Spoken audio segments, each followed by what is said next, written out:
After an on-par Monday and a less-than-exciting Tuesday, we use the age-old... What's the name where there's the... Adage? Well, it's... acronym. That's the A word I was looking for. The age-old acronym of TGIW. Thank God it's Wednesday. Yeah. Mostly we just use it on this show because we know that Wednesday is always going to be good because we have NXT, Lucha Underground, and for the foreseeable future, we have the Mae Young Classic. Yeah. So, let's talk about what happened on NXT. We opened up with the reunion of Oney Lorcan and Danny Burch, defeating the team of Adrian Jaoud and Cesar Bononi. Tommaso Ciampa debuted brand new theme music. Essentially, the theme music is to kind of throw it back at everybody who thinks that he is the prime suspect of who attacked Aleister Black. It's the lyrics and everything is just kind of symbolism as like, hey, if I was gonna do it, I'd do it where people could watch me do it, and I don't have to jump them in a parking lot or anything. Ciampa just being Ciampa, being a fantastic heel. Then we had Shayna Baszler destroy Violet Payne. What an apropos last name. Right. Quickly following the Ciampa in-ring promo, Heavy Machinery were talking about that Ciampa is their number one suspect as to who attacked Aleister Black. Why is Heavy Machinery trying to do their own detective work on this? Because why not? Why Somebody tell Otis to calm the fuck down. You can't calm Otis down. Yeah, that's fair. You know what happens. Put some tranquilizers in his next steak. It's still going to be shaking. Because that's what he does. Battle royal in his intestines. Yep. But Tommaso Ciampa came around and said, hey, if you're going to say my name, you better say it with some respect. Yeah, because instead of calling them tomato champs. Yeah. There was almost an altercation, but William Regal, who hasn't seen Ciampa in weeks now, was glad to see him back and told him to head to the office, and then also said that if they wanted a match, it would happen later. So maybe next week, maybe somewhere down the line. William Regal, who can teleport to where altercations are happening. Yeah, he's good like that. Undisputed Era talk about the War Raiders being less than Viking-like. Like, oh yeah, Vikings. They wait till their opponents are weakened down before they come out and beat them up. And then also saying that Adam Cole saying specifically that he doesn't care who wins between Ricochet and Pete Dunne next week. He's going to challenge one of them, and he's going to be the better guy because he's Adam Cole. Baby! Speaking of Pete Dunne and Ricochet, both of them gave thoughts on next week's champion versus champion match. Pete Dunne isn't worried about anything other than trying to figure out how to fit two belts in his mouth, and Ricochet plans on being the one and only dual champion on NXT. Lars Sullivan, despite quite an effort from his opponent, destroyed Raul Mendoza. I almost said Mendoez. Don't know why. Raul tried, but it's Lars. We had a vignette for the Forgotten Sons after their debut last week. We had an altercation. The vignette usually comes before the debut. Well, that's the cool thing about NXT, though. Is they always kind of have something to remind you of people. So the fact that they had the debut match last week. They just want to make sure they weren't forgotten. Yeah. There's probably going to be one every single week to make sure we don't forget the Forgotten Sons. Jesus, okay. The not Forgotten Sons. We had an altercation where Dakota and Aaliyah were yelling at each other, and then Lacey came around a corner. Looked like her and Aaliyah were getting ready to go out somewhere. Deonna was quick to back up Dakota Kai, and we now have a women's tag match for next week. That should be good. Kairi Sane was talking to William Regal and the detective about her whereabouts. She's been seen on video. She was there for a second, and she left. She was quickly replaced by Cassius Ohno, who felt he took it upon himself to tell William Regal, or he was going to tell William Regal about his thoughts on Aleister Black, but William Regal's like, I don't really need to talk to you because Kairi just gave you an alibi. She knew exactly where you were. Though you did look a little perturbed when you showed up back at the table. And Cassius essentially kind of recut the promo he cut last week on William Regal, saying, well, yeah, if I came back if you came back as a hot free agent and then all of a sudden you got pushed to the side, you'd be perturbed too. And it got a little more blatant that Cassius Ohno plans on knocking the fuck out of Matt Riddle when he debuts. Bro. I'm You worried about this? I'm not worried. I'm disappointed. Uh-oh. Because there ain't no way Matt Riddle's not winning this feud.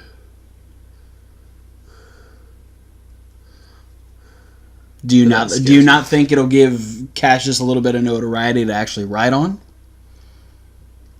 Because honestly, I think that's all Cassius really needs. If he has a strong program with Matt Riddle, I think that's going to do more for Cassius in the long run than an actual win. Maybe. Because I think just getting him back on TV is going to do more, especially if all eyes are on Matt Riddle when he shows up. Yeah. So, I don't know. I trust Triple H. We'll see how it goes. And then our main event was Bianca Belair versus Nikki Cross. It ended up going to a double countout due to a lot of action happening on the outside, which continued after the bell, even resulting in a crossbody off of the commentary table from Nikki Cross onto Bianca and Drake and a host of other referees. Yeah, there was just a herd of zebras, and Bianca just all of a sudden got taken out by Nikki Cross. So we got some ladies who want to beat the shit out of each other, and it was fun. Speaking of ladies beating the shit out of each other, we had the Mae Young Classic, where Deonna Purrazzo advanced over Priscilla Kelly. Zeuxis defeated Ariel Monroe. Casey Catanzaro defeated Rayne Gonzalez. And in the main event, Mercedes Martinez advanced over Ashley Rayne. Now, Mercedes Martinez goes to the second round to face Miko Satomura. Yeah. Holy shit. Yeah. We'll see how that goes. Then on Lucha Underground, we open up with Dragon Azteca defeating Ivelisse to retain the Gift of the Gods Championship, despite a valiant effort from Ivelisse. She was then, approached, or she was offered a spot to join up with Exolicious and Joey Ryan, which she quickly accepted. So we now have a brand new, interesting trio that Ivelisse is a part of. Mil Muertes went against King Cuerno. King Cuerno was trying to get himself a Lucha Underground Championship match, but Antonio decided to give him Mil Muertes and number one contenders. This ended up going to a no contest as well because both men shoved referee Marty Elias into the crowd. They continued to fight. The bell was rung. Antonio came out and made a triple threat match next week where both men will face Pentagon Dark for the Lucha Underground Championship. All right. Then we had a Trios Championship match that was first interrupted by Jake Strong, who told both Drago and Aerostar that if they won, or regardless of who won, he's going to challenge for the Trios Championships by himself, because wrestlers always beat luchadors. Huh.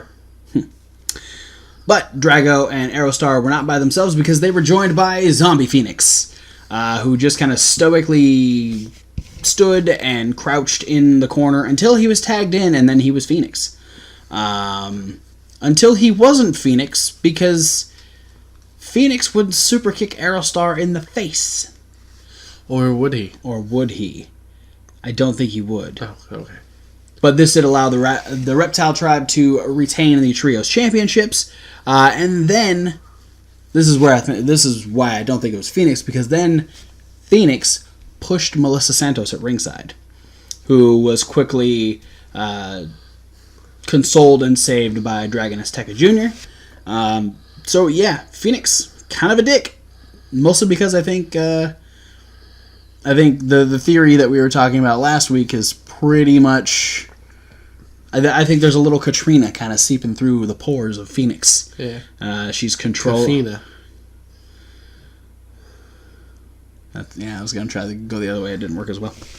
But before we went off the air, we had Marty the Moth Martinez return to the temple and pay Antonio the same amount that his sister Mariposa did, and got himself a Gift of the Gods Championship match next week, and then gave a little bit more money because he wants something else. But we were left with that cliffhanger as Lucha Underground went off the air.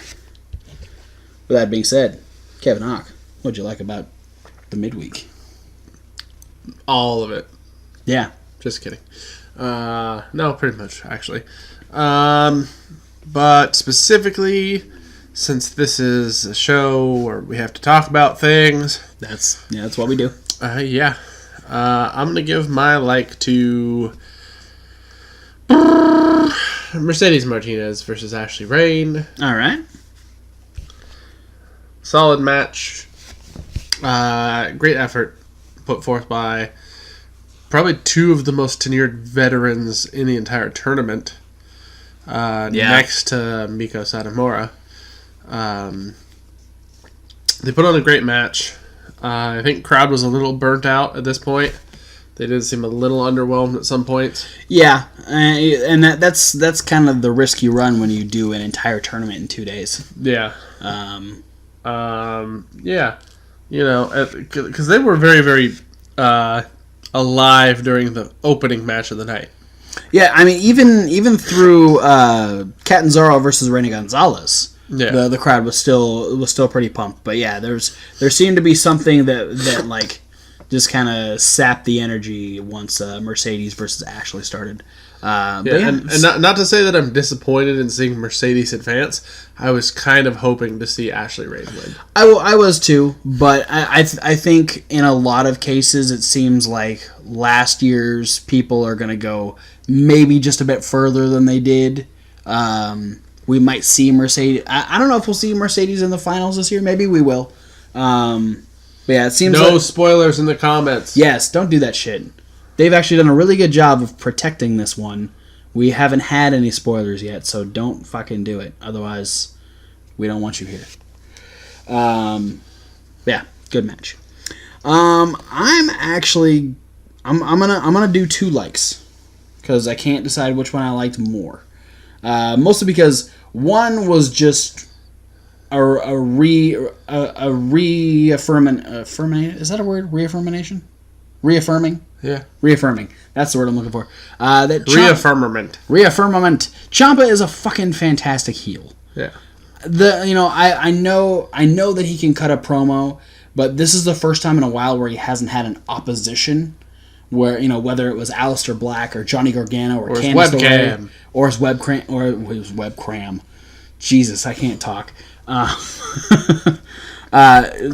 fact that it was just him out there cutting a promo and just being a fucking dick to everyone, even though the crowd was still eating it up. It's just I love when Ciampa goes out there and just runs through anyone and everyone. It's so much fun, and I really appreciate having a real solid heel champion again. It's nice. But then my other like is I was very impressed by Kacy Catanzaro. Not necessarily Michael Cole's inability to say her name the right way 2 times in a row, but her versus Rayne Gonzalez. Rayne Gonzalez is significantly better than she was last year.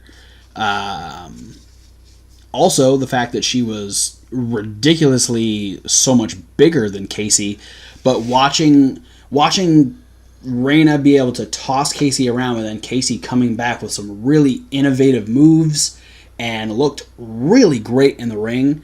I'm always wary when we have celebrities or it was the same thing when Stephen Amell wrestles or when Ronda wrestles or like anything like that. Like that initial fear of like, are they really gonna get it? And to see that Kacy got it was really awesome, and I'm excited. I mean, she's now got to go against one of my favorites in Rhea Ripley in the second round, so that's a little scary. But once again, I'm excited to see what she can do against another big girl like Rhea. Yeah, I really did appreciate the match. At the same time, I wish it would have gone the opposite way. You wish Rayna would have gone ahead? Or if one of the matches on night 1 would have been different. Because one of the things I got from this match is this is the exact same thing that happened between Lacey Lane and Vanessa Craven. That's true. Yeah. Okay. And I'm kind of sad then if this year the Mae Young Classic is the winners of the matches are shying away from being the bigger women. Yeah, because we had Viper go pretty far last year. Yeah. She went to the quarterfinals, or no, she went to the semifinals. No, No, she got knocked out in the quarterfinals by Toni Storm, who went to the semifinals. Yeah. I guess is Rhea our biggest competitor left? I don't know. I'd have to look through the list of who else left, but I don't know. It's I didn't think about it that way. I do hope that there is having whether it's having that larger competitor go to the finals and just show their dominance all the way through, or having a moment.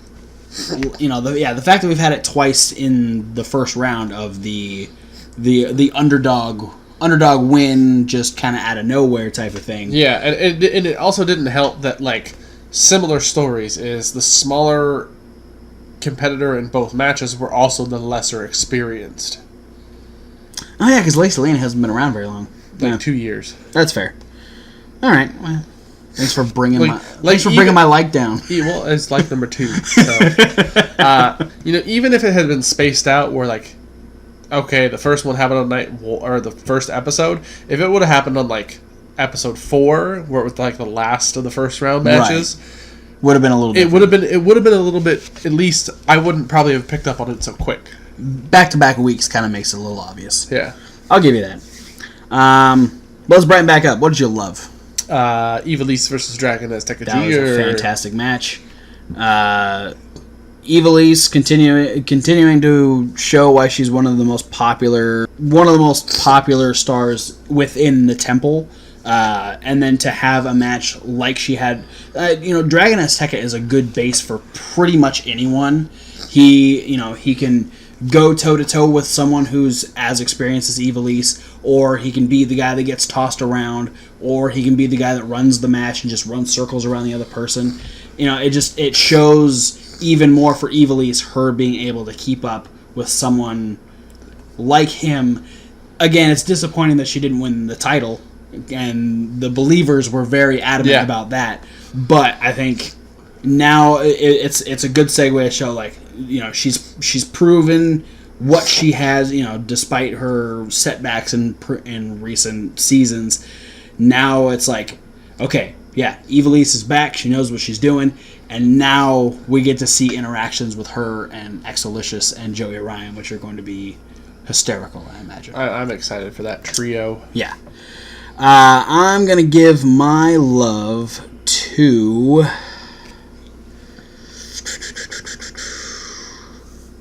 I'm going to go with the Trios Championship match on Lucha Underground. Just because it's always awesome to see Phoenix. Seeing the Super Friends back together is really great.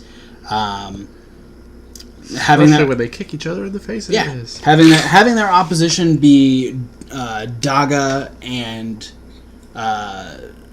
Jeremiah Snake, and even the moments Cobra Moon kind of stayed out of it for the most part. She did that leader thing where she sent her cronies in a lot, but there was some great stuff all the way through. And then I'm interested in this story, what they're gonna do with Phoenix. I was really worried that he was gonna start talking with Katrina's voice, and that would have freaked me out. I'm glad that didn't happen. But yeah, I'm interested to see where this darker Phoenix starts to go. I see that he is now Phoenix Black, just like his brother Pentagon Dark. So maybe he's Dark Phoenix. Jean Grey. Yeah. It was a fantastic match. A lot of really good, innovative offense, because that's what Lucha is all about. And yeah, I liked it. Also, Nikki Cross did a monkey flip. So that's off to the side, but I love that too, because I love Nikki Cross and I love monkey flips. Monkey flip's your favorite move, man. It is. It really is. You need to get a monkey flip t-shirt. Do they have that? Probably. I'm going to check Pro Wrestling Tees. Did you dislike anything? I mean, I kind of already covered my dislike. Yeah, okay. The whole Kat and Zara. I mean, I don't have anything against Casey or Lacey Lane. It's just... watching that happen twice in a row. The similar stories put you off a little bit. Yeah. Yeah, that's about it. And I'm a little bit disappointed that Phoenix didn't start talking with Katrina's voice. You would be. Just to spite you. Oh, well, I didn't think about it until you said it. And after you said it, I was like, oh, that'd be actually kind of funny. But in a cool, creepy way. In a cool Lucha Underground type of way. Yeah. I think everything they do is cool in a Lucha Underground type of way. Yeah. Even the stupid shit they do. Lucha Underground can get away with it. I think my only real dislike, for a couple of reasons, is one, I'm not really high on Zeuxis. Like, she's okay. I was kind of looking forward to Ariel Monroe moving forward. And also, why you gotta make a little girl cry? Really? I mean, I want to blame Cedric, but I can't blame Cedric. He probably didn't know she was gonna lose. But the little girl had to watch her mom get beat. It's messed up. There's a lot of heartbreak in this Mae Young Classic. Gotta grow up sometime. She's Might as well be now. She's like 2. Give her some fucking time. No, they're getting her ready for the ring early. That's true.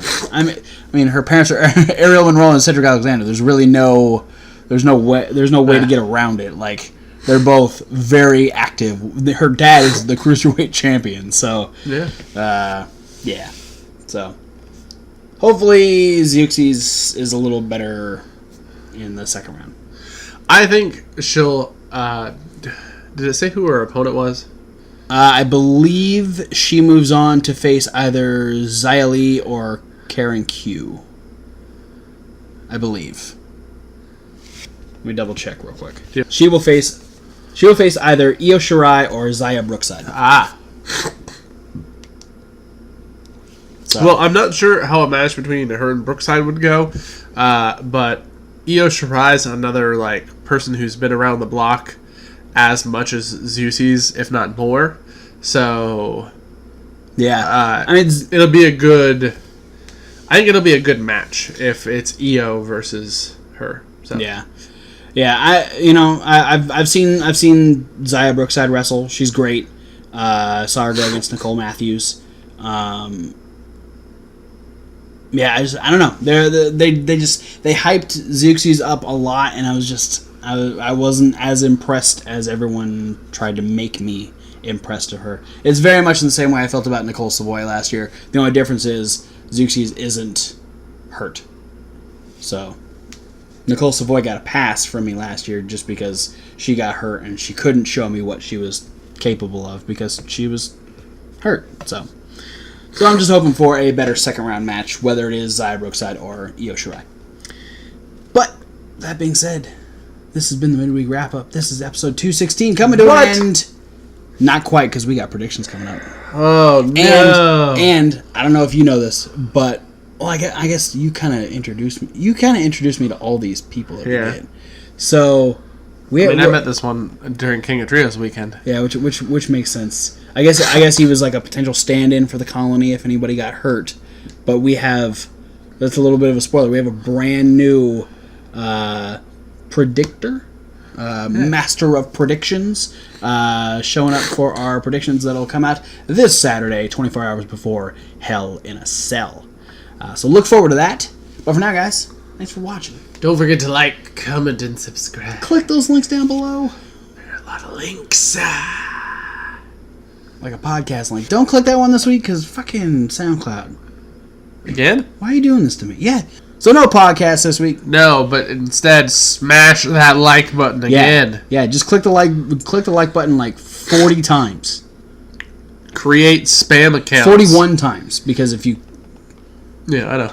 Create 40 spam accounts and then click the like button with each of those. Do that. Also, if you do it and send us 40 screenshots, I'll send you a t-shirt. There you go.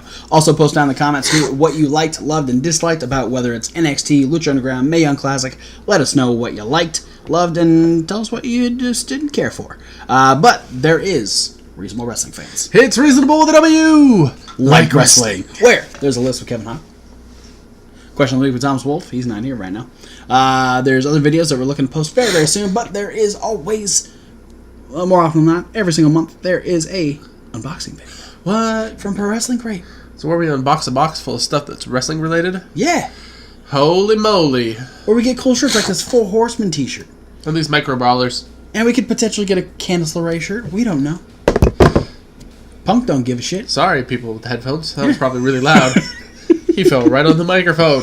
And there's other videos that are loosely based around wrestling. But for now, guys, thanks for watching. We'll see you at whatever video you decide to watch next. That made us. Bye, bum.